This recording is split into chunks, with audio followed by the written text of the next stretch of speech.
Hello बच्चों, आप सभी का तेजस एकेडमी के यूट्यूब चैनल पर स्वागत है। और आज हम सभी हाई स्कूल के गणित के पहले अध्याय वास्तविक संख्या के बारे में अध्ययन करेंगे। जिससे पहले हम शुरू करने से पहले हम संख्या के बारे में आप सभी को बताना चाहेंगे। जैसा कि पहली संख्या है पूर्ण संख्याएं। होल नंबर्स क्या हैं? पूर्ण संख्याएं जो संख्या शून्य से शुरू हो और अनंत तक जाए उसे हम पूर्ण संख्या कहते हैं।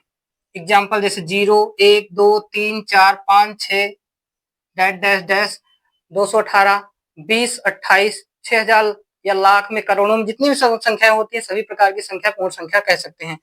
संख्या नंबर 2 जैसे प्राकृतिक संख्या क्या है? What is natural number? जो संख्या 1 से शुरू हो और अनंत तक जाए। The number which start from 1 and goes to infinite is called natural number. जैसे 1, 2, 3, 4, 5, 6, 7, यहाँ तक कि लाख, करोड़, हजार, 100, 518, 3828, ये सभी प्रकार की संख्याओं को हम प्राकृतिक संख्या कह सकते हैं। अगर हम तुलना करें कि पूर्ण संख्या और प्राकृतिक संख्या में क्या अंतर है, तो केवल इतना पाएंगे कि पूर्ण संख्या केवल 0 अतिरिक्त है, बाकी पूर्ण और प्राकृतिक संख्या में कोई अंतर नहीं है। सभी प्रकार की संख्याओं को अगर वो प्राकृतिक है तो वह पूर्ण भी होगी और पूर्ण है तो प्राकृतिक भी होगी। दूसरी नेक्स्ट संख्या की बात करें, अगली है सम संख्या। तो सम संख्या क्या होती है? The number which is divided by 2 is called even number. अर्थात जो संख्या 2 से पूरी तरह से कट जाए, पूरी तरह से विभाजित हो जाए, उसे हम सम संख्या कहते हैं। जैसे 2, 4, 6, 8, 10, 12, 1056, 724, यहाँ तक कि जिसके लास्ट में 2, 4, 6, 8 और 0 आए, उन सभी संख्याओं को हम सम संख्या कह सकते हैं। ऐसा नहीं है केवल हजार या सैकड़ा तक होता है, जितनी भी बड़ी संख्या है बस लास्ट में मिलना चाहिए 2, 4, 6, 8 और 0, उस सभी संख्याओं को हम सम संख्या कहेंगे। अगली संख्या की बात करें तो अगली संख्या है विषम संख्याएं, अर्थात odd number. The number which is not divided by 2 is called odd number. अर्थात ऐसी संख्या जो 2 से पूरी तरह से ना कटे, 2 से पूरी तरह विभक्त ना हो, उसे हम विषम संख्या कहते हैं। जैसे 1, 3, 5, 7, 9, 11, 13, ऐसे अनंत तक। इन संख्याओं के आखिरी में क्या पाया जाता है? 1, 3, 5, 7, 9, 11 यानी 1। वही अगर जैसे हम कहते 3019 क्या है? लास्ट में 9 है, यही 1, 3, 5, 7, 9 जिसके अंत में ये 5 संख्याएं मिल जाती हैं, उन संख्याओं को हम विषम संख्या कहते हैं। हाँ तो बच्चों आगे देखते हैं संख्या के बारे में। अगली संख्या है प्राइम नंबर, अभाज्य संख्याएं। अभाज्य संख्याएं किसे कहते हैं? तो देखते हैं। ऐसी संख्याएं जिनका केवल एक मात्र गुणनखंड हो उसे अभाज्य संख्याएं कहती हैं। या इस तरह भी कह सकते हैं कि ऐसी संख्याएं जो स्वयं से कटे या फिर एक से कटे, ऐसी संख्याओं को अभाज्य संख्या कह सकते हैं। जैसे कि 2, 3, 5, 7, 11, 13, 17, 19, ऐसी संख्याओं को अभाज्य संख्या, क्योंकि ये संख्या जो जैसे 2, 3, 5, 7 ये स्वयं से कटती हैं और किसी दूसरी संख्या से नहीं कटती हैं। इनका केवल एक ही गुणनखंड हो सकता है, जैसा कि यहाँ पर बोर्ड में समझाया गया है। 2 को केवल 1 गुणे 2 या 2 गुणे 1 लिख सकते हैं। 3 को 3 गुणे 1 या 1 गुणे 3 लिख सकते हैं। 5 को 5 गुणे 1 लिख सकते हैं। 7 को 7 गुणे 1 लिख सकते हैं। अब आगे देखते हैं। अगली संख्या है भाज्य संख्याएं। कंपोजिट नंबर क्या है? तो ऐसी संख्याएं जिनका एक के अतिरिक्त गुणनफल खंड हो, या कह सकते हो ऐसी संख्या जो स्वयं से भी कटे और अन्य संख्या से भी कटे। जैसे कि 4, 6, 8, 9, 10, 12, 14, 15। तो जैसे 4 को हम 2 से भी काट सकते हैं और 1 से भी काट सकते हैं। 6 को 2 से भी काट सकते हैं, 3 से भी काट सकते हैं और 1 से भी काट सकते हैं। 8 को 4 से भी काट सकते हैं, 2 से भी काट सकते हैं।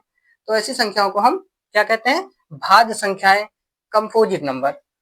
और दोनों में अगर हम तुलना की बात करें कि अभाज्य और भाज्य में क्या अंतर होता है, तो यहाँ पर जैसा कि नोट करके हमने लिखा है, एक ना तो भाज्य है और ना ही अभाज्य है।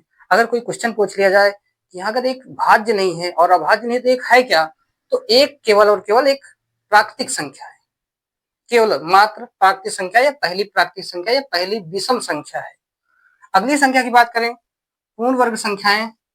स्क्वायर रूट संख्या नंबर्स जैसे कि किसे कहते हैं, तो प्राकृतिक संख्या के वर्ग से बनी संख्या को हम पूर्ण वर्ग संख्याएं कह सकते हैं। प्राकृतिक संख्या के वर्ग से बनी संख्या, जैसे कि 1 का वर्ग करेंगे तो 1 प्राप्त होता है, 2 का वर्ग करेंगे तो 4 प्राप्त होता है, 3 का वर्ग करेंगे तो 9 प्राप्त होता है, 4 का वर्ग करेंगे तो 16 प्राप्त होता है। इसी प्रकार से 25, 36, 49, 64, आगे 100, 144, 121, इस प्रकार की संख्याओं को हम पूर्ण वर्ग संख्याएं कहते हैं। क्यों? इन संख्याओं का वर्गमूल निकाला जा सकता है। दूसरे शब्दों में यह भी कह सकते हैं कि जिन संख्याओं का पूर्णतया वर्गमूल निकाला जा सकता है उन्हें हम पूर्ण वर्ग संख्याएं कहते हैं। अगली संख्या की बात करें तो वो है पूर्ण घन संख्याएं। पूर्ण घन संख्याएं क्या है? 1, 8, 27, 64, 125, 216।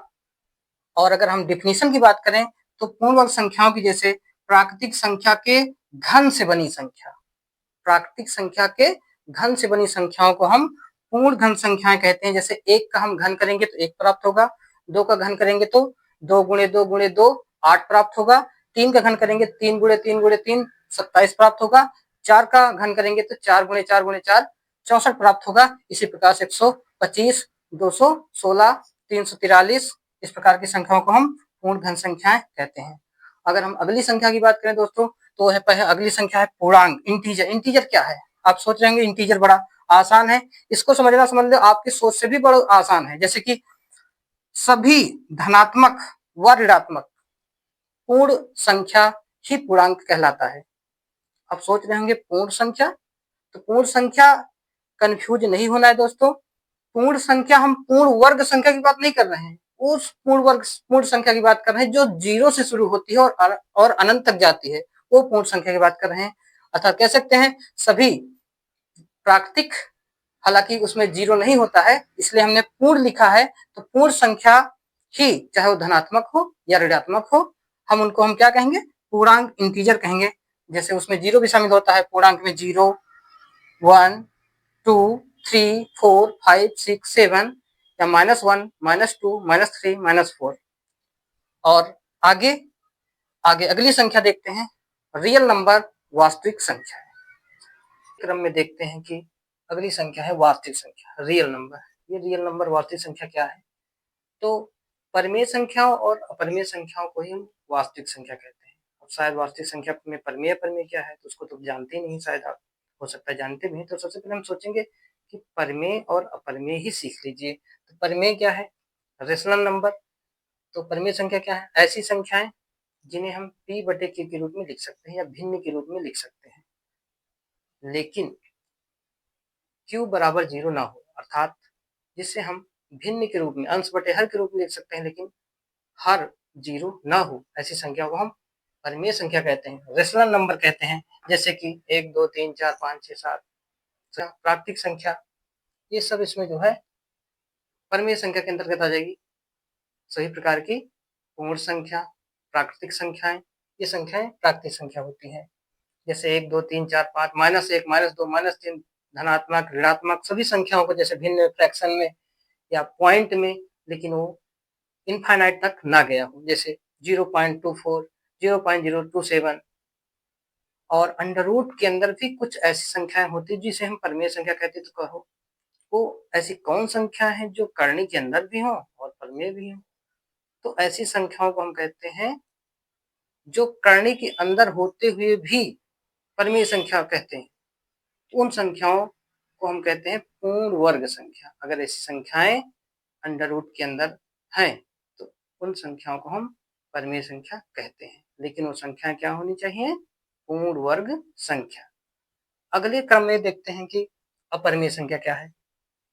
तो ये भी परिमेय का उल्टा है, रेशनल का उल्टा इरेशनल नंबर, अपरिमेय संख्या उसी का उल्टा है, जिसे हम p/q के रूप में नहीं लिख सकते, जिसे हम अर्थात भिन्न के रूप में नहीं लिख सकते। ऐसी संख्याओं को हम अपरिमेय संख्या कहते हैं।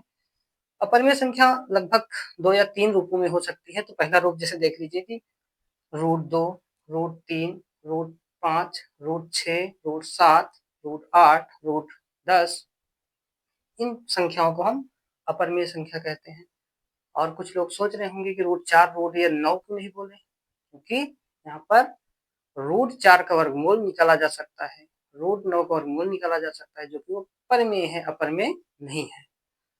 और दूसरी रूपों में देखा जाए तो अपरिमेय संख्या ऐसी इंटीजर पूर्णांक में होती है जो अनंत तक हो, दशमलव में लास्ट तक गया हो, इनफाइनाइट तक, जैसे 2.37591 या 0.07007 या 0007 डैश डैश डैश, उनको भी हम अपरिमेय संख्याएं कहते हैं। तो दोस्तों, संख्याओं के अध्ययन में यही आज का क्रम था और आपके लिए हम एक 2 क्वेश्चन लाए हैं, उनको देखिए और जरा कमेंट बॉक्स में जरूर बताइएगा इसमें से कौन ऑप्शन सही है।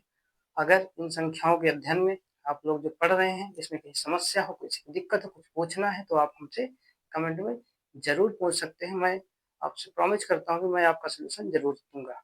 तो संख्याओं का ये क्वेश्चन है कि निम्न में पूर्ण वर्ग संख्या होती है, क्या होती है ये समझ के चलो, मुझे बिल्कुल नहीं पता है, आप लोग शायद सीख गए होंगे इस वीडियो के माध्यम से, तो इसका आंसर जरूर बताएं। पहला ऑप्शन है कि पूर्ण वर्ग संख्या होती है सभी सम संख्या होती है, सभी परिमेय संख्या होती है, कुछ प्राकृतिक संख्या होती है, या इनमें से तीनों में से कुछ भी नहीं, गलत है तीनों, अर्थात इनमें से कोई नहीं ऑप्शन सही है। इन प्रश्नों का जवाब हमें कमेंट बॉक्स में जरूर चाहिए, हम आपके आंसर का इंतजार करेंगे। और अगर आपको ये वीडियो संख्या का अध्ययन अगर ये अच्छा लगे तो आप इस वीडियो को अधिक से अधिक लोगों में, अपने यार दोस्तों में शेयर करने का प्रयास करें, इससे हमें आपसे करेज बढ़ने की उम्मीद बढ़ती है। और आज के लिए इतना ही, धन्यवाद।